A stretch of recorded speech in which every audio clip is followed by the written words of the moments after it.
Сәлеметсіздер ме, құрметті қызықты әңгімелер каналының оқырмандары. Бүгін мен сіздерге қыз ашуын арақтан алғаны туралы әңгімелеп беретін боламын. Каналға тіркеліп, лайк басып, комментарий жазуды ұмытпаңыздар. Арал емтиханнан құлап қалды. Қасында танитын ешкім жоқ. Қара тақтадан мұның атын көрсетпеген тізім жазылған тақта өзі қойып алған аты, өз есімі жоқ болғанына әуелі сенбеді. Неше қайта қарады. Әр оқыған сайын көңілі құлази берді. Қайраты кеміп, уайымы көбейді. Биылдан қалса армияға алып кетеді.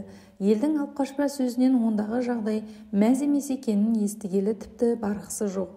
Әрі одан кейін азғантай білім мүлде жарамсыз болып қалса, желтоқсан сыры Совет армиясында өзгеше бағаланып, дедовщинаның ерекше өршіп тұрған кезі. Анандай жерде ағып жатқан арыққа аяғын салып отырып, көз жасын ұялмай еңіреп жіберді. Мейлі, ешкімнен қымсынбай ішін жеңілдетіп алғаны өзіне жақсы болып қалды. Бойы бекіді, ойы тұрақтанды. Елге барып күлкі болғанша, осы дәу қаланың бір бұрышында өзіне лайық бір жұмыс табуды ойлады. Тек қай жерден іздеу керек? Ойы осыған тірелгенде иығына бір жып-жылы алақан тиді. Қыз, ақ көйлек киген нәзік бойжеткен, сен де құладың ба? Деді жай ғана. Арал басын изеді. Қыз шақыру күтпестен қасына отыра кетті де қолындағы чупа-чупсын ұсынды. Екеуі бір-бірін баяғыдан білетін сияқты. Арал бырт еткізіп тістей салған. Қыз екіншісін ұсынды. Асықпай жалап же, ойлануға жақсы, деп қояды. Құлағанына түк қиналып отырмағандай. Жоқ, мұның да көзі ісіпті. Өз ойымен өзі бола тұрған Арал әлден уақытта сен де осында тапсырып едің, деп сұрады. Мені қойшы, сықиға түспесек, дықи дайын тұр. Ал өзің не істемексің? Ол қандай институт екен? Ойына түсіре алмаған Арал, ол жерге менің баруыма бола ма, деді. Қыз шалқайып тұрып мәз бола күлді. Сосын түсін суытып, басын шайқап, болмайды деп кесіп айтты. Арал аң-таң, оның осы түрін қызықтап, қыз тағы күлді. Домохозяйственный институт деп алды да және күлді. Осыдан ауылға барсам, 2-3 айға жеткізбей алып қашып кетеді, деді. Күлегеш қыз Аралға ұнай бастады. Екеуі бір күн бойы қаланың көшелерін кезді. Кешкі пойызға шығарып салған Арал бір айдан кейін ауылына іздеп барып, Мираның өзі алып қашатын болып келісті. Жұмыс жоқ, оқу жоқ, алда тек белгісіздік, бірақ үйленуге дайын. Қызық, ата-анасы не дер екен? Не десін? Әкел үйлен, бас екеу болмай мал екеу болмас, деді. Ата-анасының қолдауынан кейін Арал қуанып кетті. 1 жыл К-жүджіста істеп тұрады. Сосын құрылысшы болып жүрген Ерсайын ағасына көмекші болып Алматыға кетеді.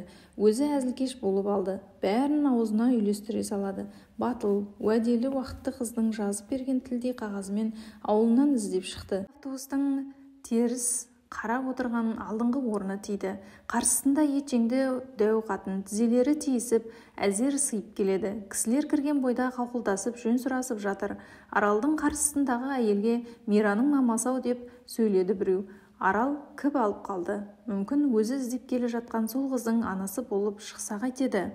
Әй балам, сені танымадық қой, кімнің үйіне келесің? Мен біреудің тапсырмасымен мына сәлемдемені апарып бермекші болып деп тұрып қалды. Аты кім? Іздеп келе жатқан кісіңнің. Кішкене ауыл, біз бір-бірімізді жақсы танимыз. Хамит деген мұндайда істемеген. Хамит ондай кісі жоқ. Әлде Хамза шығар? Қой, Хамза былтыр көшіп кетті емес пе?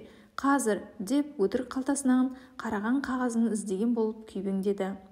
Ойбу баламай, біз барғанша күн батады. Мына автобус ертең таңертең ғана кейін қайтады. Түстен кейін басқа таныс үйің бар ма? Арал жаңағы ел Мираның мамасы деген етжеңді әйелге қарап күлімсіреді. Еншіміз бөлінбеген қонақжай қазақ емеспіз бе? Біреу-міреу үйіне бір түнге қондырар. Қап, мына баланай сөз тауып кетті. Жүр біздің үйге, заттарымды көтерсесің. Отырған бетте заттарын ыңғайластырып көмектескен Арал өзіне риза болып қалады. Шынымен де үркерде ғана ауыл екен. Күз келмегенмен жері әлі өңін бере қоймай, желегі желіктеп жатыр. Дәл іргеден өзен бұлаңдайды. Күмбезі жоқ, мешіт тұр ортада. Апайдың үйі бірталай жер. Тірсегі маңайсып, Арал дәу ала сөмкені көтерісіп келеді. Көк жасыл сырмен сырланған шарбақта жақындағанда ентіккеніне жүрегінің алабұртуы қосылып бұлдыруға айналды. Япырмай, мына сөмкелерді ылғи осылай тасисыз ба? Таңданысын жасыра алмады. Енді қыстай шықпаймын, осыларды сатып күн көрісімізді айырып отырамыз. Бұрын дүкенде істегенмін. Ракоп бұрын Кеңес одағы кезінде жұмысшылар корпоративі деген қоғам бүкіл одақ бойынша саудасымен бір өзі айналысатын жабылды да күн көріс қиындап кетті. Үйден жүгіріп шыққан Маринаны көріп, апайының артына қарай жылыстап, өзі танымайтын адам кейпінде түсуін ұқтыра ымдап әлек. Қыздың іші қу, ол да сыр бермей бақты. Шәй ішіп жайланған соң қол көмегіне риза болған апасы: «Әй, Мира, мына баланы ертіп ауылда аралат, тамақ піскенше таза ауамен таныстап келіңдер. Хамит дегенді танитындар бар болса, сұрастыр, сірә шатастырып айтқан болу керек», тапсырма берген кісі. Бірақ мына жігітке риза болып отырмын.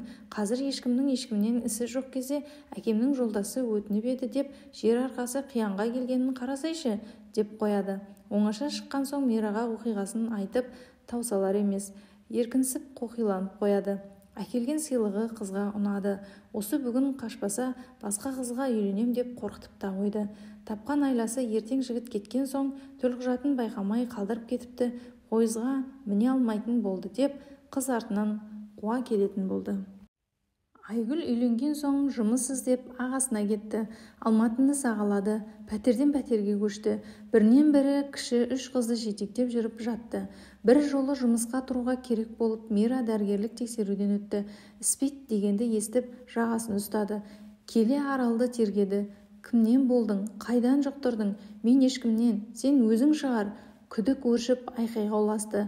Кері диагноз шығып, басқа біреудің анықтама қағазы екенін дәлелденгенше отбасы бұзылып бітіп еді. Өкініш, сенбеушілік, ыза, ерлі-зайыпты екеуін жеп қойды. Арал сенбеген деген олай емес, былай деп көзіне шынымен шөп салды. Мира өзінің мұңын ерінбей тыңдаған. Орыс тәтесі Зоясымен бірігіп арақ ішті. Әуелі іштегі жалынды жалынмен қайтармақшы болды, сосын көңіл көтермекші болды. Көрші тәтесі Зояға тегін арақ болса болды, кейде Арал сөйтті, Арал бүйтті деп жанынан да шығара салды. Ашу жеңген Мира Аралдың ақталғанына сенбейді. Алданышын арақтан іздеген жан бөтелкенің түбімен, қайғы мен қарғыстан басқа не табушы еді? Дүниеде әйелдің арақ ішкенінен жиіркенішті нәрсе бола ма? Статистика бойынша әйелдің маскүнемдікке тез бой алдыратынын және емге көнбейтінін дәрігер ғалымдар дәлелдеп ақ жатыр. Тек тыңдайтын құлақ қайда? Есейіп қалған қыздары бағыт-бағдарсыз қаңғып кететін анасының артынан бағып жүретінді шығарды. Еркек сияқты шу шығармағанымен арақ сасыған әйелден, алу дауылы шыққан кемпірі кеткен әйелден бейшара көрініс әлемде жоқ шығар. Көшеде құлап жатқан анасының қасында жылап отырған титтей қызға жаның ашымай қарау мүмкін емес. Бір өтірік өкініш өтірікті жетектеп, бірі қателікке екінші қателік жамалып, тіршілік түйткілдері молая түсті. Арал тек ештеңе білмегендей, ештеңе сезбегендей жүре берді. Мен бе, өзінен көрсін, өзінің таңдап алған тіршілігі деп алақанын жаяды. Сөйтіп жүріп Мария көшеде өлді. Жаназаға келген елге жүрегі ауыратын еді. Көшеде құлап қалған жерінен тауып алдық. Қолында дәрісі болмапты деді. Қыз анасының өкініш өкпесінде шек жоқ еді. Күйеу баласын қарғамады. Қайтсын, қолында 3 бірдей жиен қыздары бар ғой. Бірақ ол төбе құйқаңды шымырлатар жоқтауы құлақтан кетер емес. Бұл мәселе басталғанда бірден неге айтпадыңдар? Ақыл салмадыңдар? Неге жасырып жапсырдыңдар? Ғасыр дерті ғой, қолдан жасап алған аурудың емі жоқ деген. Бәлкім ертерек білсек, саған сеніп едім Аралау, ер-азамат қой дегенмін. Бастап қалғандарыңды баланың әзіліндей қабылдаппын. Жастықта бәрі жарасады деппін. Басқа балаларының қимылын жүріп, сендермен алыста болған соң жиі-жиі де хабарласа алмаппыз. Бұл бір сүйекке таңба, жүрекке ерекше салмақ болды ғой. Жасымыз жетіп, ұзатылар қыздай о дүниеге бет бұрып, мәлкілдеп отырғанымызда мынадай зіл батпан салмақты қалай көтеремін? Қызымды ерге бердім деп ойлаған едім, жерге беретінді білсемші. Мына титтей бүлдіршіндердің ертеңгі күні не болар? Аналарын қалай еске алар? Не деп айтамыз деп анасы жылап қоя берді. Құрметті Қызықтан Миллер каналының оқырмандары, егер менің әңгімем ұнаса, лайк басып, комментарий жазып, достарыңызбен бөлісуді ұмытпаңыздар. Қазақша каналдың дамуына үлес қосыңыздар.